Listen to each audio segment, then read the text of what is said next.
Hello everyone, welcome back to By Amara. This is a weekly news show where I discuss contemporary events in the art and history worlds. I'm your host and personal curator, Amara Andrew. For this show, we follow the format typically used by Western brides: something old, something new, something borrowed, and something blue. This week, we're going to be discussing a 2,000-year-old relic that's being returned to Italy, a city built in the middle of the desert that took 50 years to build, one of the largest diamonds in history, and how to save a town from war. All that coming up on this episode of By Amara. Let's get to it. Before I start, I want to just discuss some old news, so things that I discussed in our previous episode of By Amara. So I discussed Archive, which is like a group trying to decentralize the museum, which is kind of the central core tenet of the art and history world. So if you have no idea what I'm talking about, go check out that first episode. You can also check out their website, archive.net. So like I mentioned last week, I applied to be a member at Archive, and I got accepted. Woo! Yay! Go me! So I'm now a member of Archive. I'm in their Discord. I haven't communicated really or anything with them yet because we've been out of town, which I'll talk more about that in a moment. But I am very excited to be part of Archive. I look forward to being involved in all their decision making and stuff. They seem very hands-on and very communicative about different things for now. I said for now, but I mean just they seem very communicative with things and kind of making sure everybody's in the know and making sure everybody feels welcome because this is still very new. So I'm very excited. I hope that, I don't know really what I hope. It's funny because I'm not quite sure what it is I'd like to learn from Archive. I think as time goes on and the more time I spend in their Discord and communicate with people and talk to people and things like that, I feel like I'll have a better idea of sort of what I expect to learn and what I hope to learn. I'm very excited for the voting process. I was admitted right after they just acquired the fans from Madonna's Vogue shoot, I think, or something like that. Or from the MTV music video. It was something like that. I'll just put this still up here so you can see what it was from. But I missed that voting process just by like a day or so. But for the next one, I'm very excited to share that with you and kind of let you know how the whole process goes. It seems very easy and straightforward. So we'll see. I am happy thus far, so we will see how this goes. Something else too, we just got back, if you couldn't tell from my amazing tan. We just got back from Miami Beach. It was very fun. It was Jeff's 40th birthday. Sorry, I'm telling him you're 40. But we just got back from Miami Beach. I absolutely love it there. If I could live there year round, I'd be totally happy. Tons of amazing Cuban food, amazing people. I don't know. There's just a vibe to Miami Beach that I really love and just all the wonderful people and everything. So, anywho. So, we just got back from Miami, so I'm trying to get back into the swing of things. I recorded my first episode right before we left, so probably not the best idea to start a podcast right before you're going out of town, but here we are, episode 2. So, all that said, let's get into our first topic.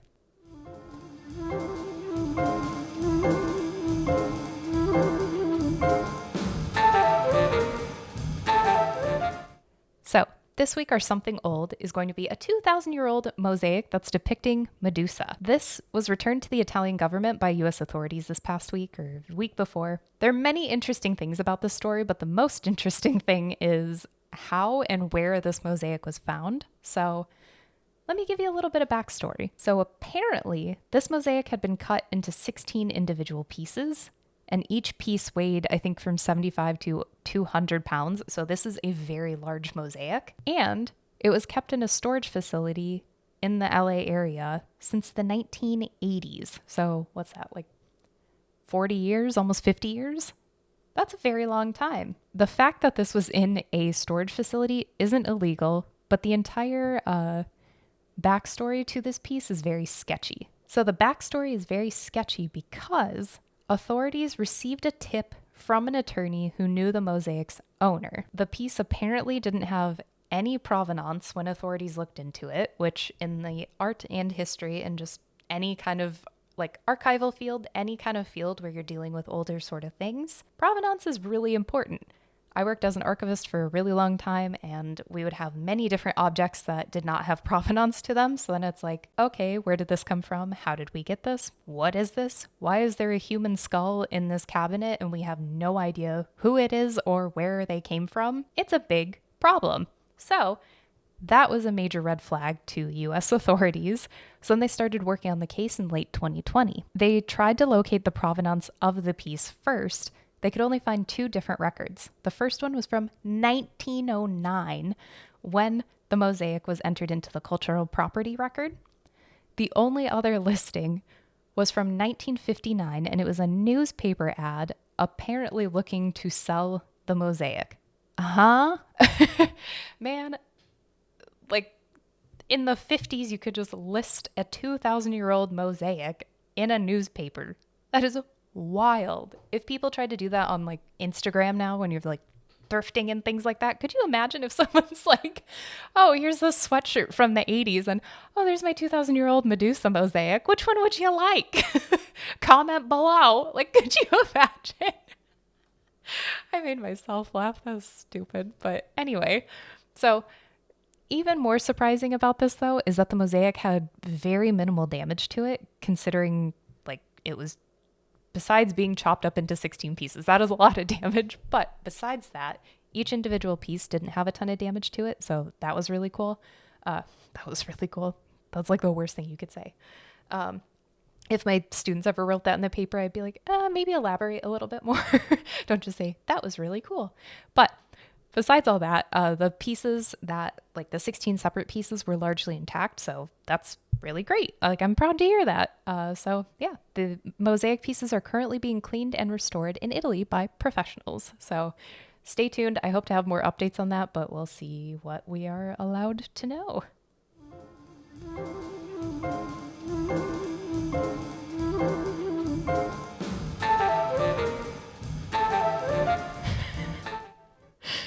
I looked back at the footage and I looked really, really bored when I was playing the interstitial music, but I was just focusing really hard trying to make sure I got it. So I felt like I should dance for you a little bit.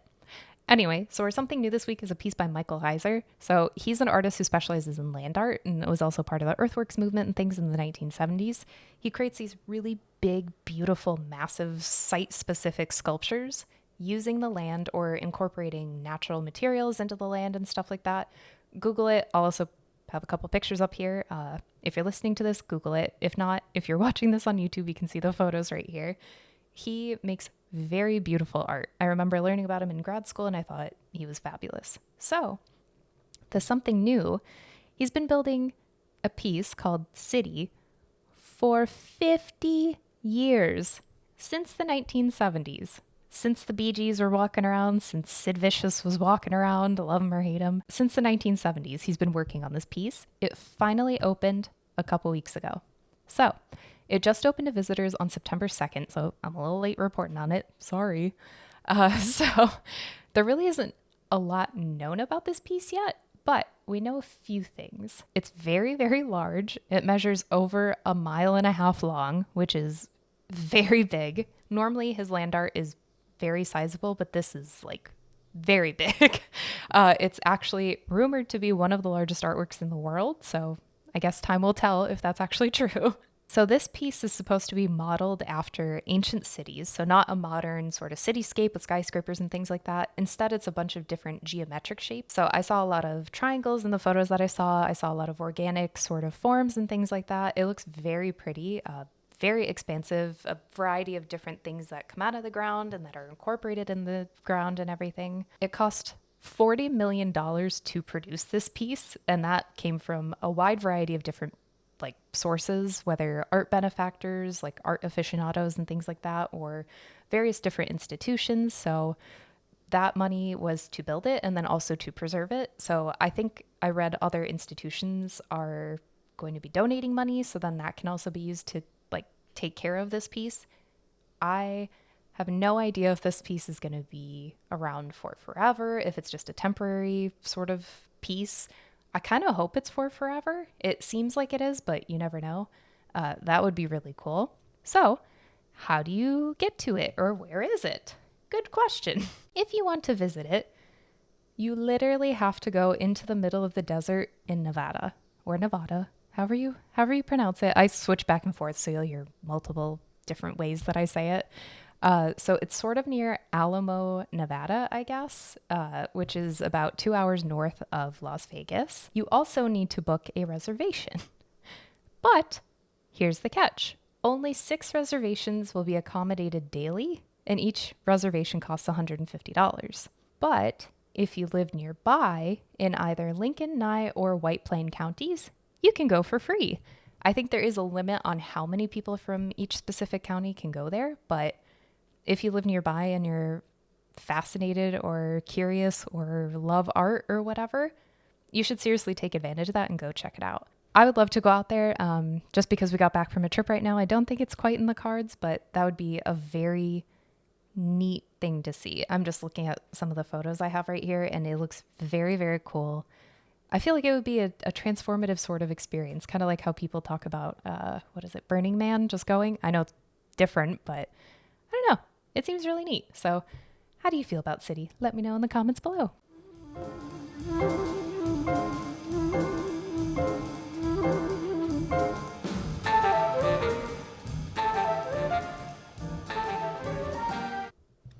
So our something borrowed this week, sorry, that was a very hard cut. So our something borrowed this week, again, like I did last week, it's going to be something stolen. This, however, is going to be a bit more serious of a topic. This is something that's been debated for a very long time.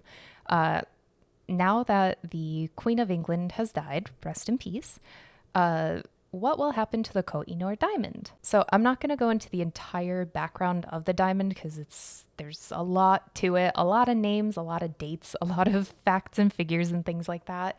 I don't know the entire whole story. I'm going to be very honest with you. I know most of it, but I'm going to try to keep it very, very brief right here. So just to provide you some background to the diamond and things that are happening right now. The Koh-i-Noor Diamond is one of the largest cut diamonds in the world. It weighs 105 carats and it measures roughly like 1.5 inches by 1.5 inches by an inch in thickness. So it's very large. It's in the center of the Queen of England's crown. Been there for very, very, very long time. It was actually larger when it was first found, which I'll talk about that in a moment, but then it was cut down throughout different times. So now it's just this like little, still very, very large diamond. So it's alleged that the Koh-i-Noor Diamond was mined from the Kolar mine in India sometime around the 14th century or even before that, because it was documented in the 14th century. So the diamond was used by many different royals in the Indian court. In the Indian court, your rank and your importance was judged by your jewelry, not your clothing, like in traditional European kind of settings and things like that. So your importance, like rank, like I said, was judged by not only the color of whatever your gemstone was, but the setting, the size, all these various different things. So the Koh-i-Noor was a lot larger, like I said. So that was like the prime piece of jewelry that you could have. As I mentioned, this diamond was owned by many different royals in the Indian courts until the Second Anglo-Sikh War. So at the end of this war in 1849, 2 events happened. The British conquered the Punjab kingdom, and the last Treaty of Lahore was signed. With this treaty, the diamond was officially ceded or given to Queen Victoria. But here's the kicker. That treaty was signed by a 5-year-old child. So Dalip Singh was 5 when he was put into power. His mother served as his regent, or like the equivalent of a regent, which means that she was in control, but Dalip was kept separate from his mother and from any other members in the court, so he was only allowed to interact with English people because the English took over. So you have this young boy who doesn't know what is going on. You have members from a distant foreign land telling you, hey, you need to do this, and then this signs over the diamond.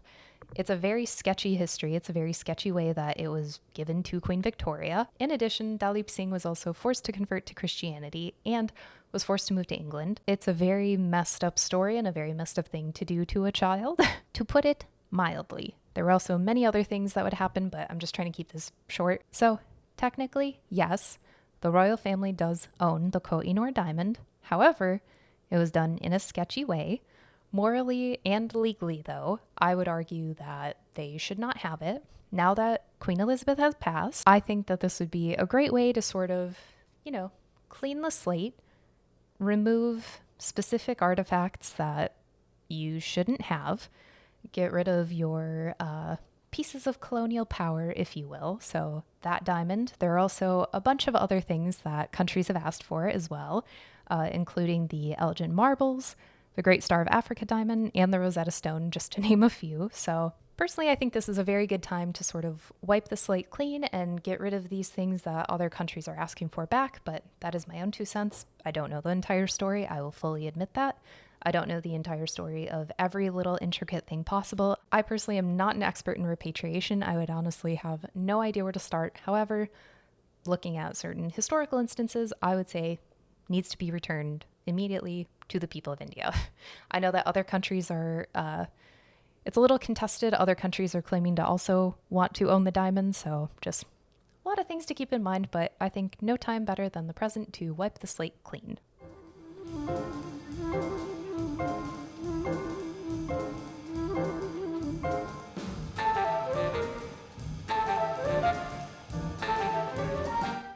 So finally, our something blue this week is going to be a very beautiful blue building. Let's just get into it. UNESCO announced that it supports a bid by Ukraine to add the historic port of Odesa to its World Heritage List of protected sites. So in addition to being a major port and transit hub for Ukraine's grain exports, it also houses the Odesa Fine Arts Museum. This is a 19th century palace that houses over 12,000 works of art, or at least it did before the war. Let me give you a little bit more backstory.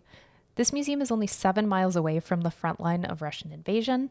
Thankfully, most of the collection was removed by museum staff a long time ago, months ago, for safekeeping, but part of the building has actually been destroyed by Russian artillery fire, or maybe not destroyed, but damaged heavily. So if Odesa is added to the World Heritage List, the city would legally be protected under the Geneva Convention, which means that if Russia attacked the city in any sort of way, then there would be severe consequences to pay. So I really hope that that does not happen. I wish that none of it happened, but here we are. So according to UNESCO, over 175 Ukrainian cultural and historical sites have already been damaged by the Russian invasion, so since February. These include monuments, museums, libraries, and religious buildings. So hopefully Odesa can be added. I'll keep you up to date on that and let you know all those things, but it's very interesting to be living. We're constantly living in history, but it's interesting to see things like this still happening, even though we hear about it in our old like World War II studies and things like that. It's interesting. You would think we're a little bit past this, but I suppose we are not as a society. But yeah, so I will keep you updated on that. I really hope it gets added. I hope that all the conflict can be resolved, and yeah, I don't like conflict. So anywho, okay, so that'll do it for this episode of By Amara. If you like this episode, be sure to like it, subscribe on my YouTube channel or Apple Podcasts or wherever you get your podcasts. I'm not shilling any podcasts. Send me any stories you find particularly interesting. I'm always on the look for very juicy, sort of interesting art and historical stories. Only art and historical stories. Thanks so much for listening. I really appreciate it. I hope you enjoyed this episode, and I think that's about it. So again, thank you. My name's Amara Andrew, and I will see you in the next episode. Okay, bye. Oh, and never stop creating. I almost forgot. So never stop creating. You. All of you. Okay, that'll do it now. Bye.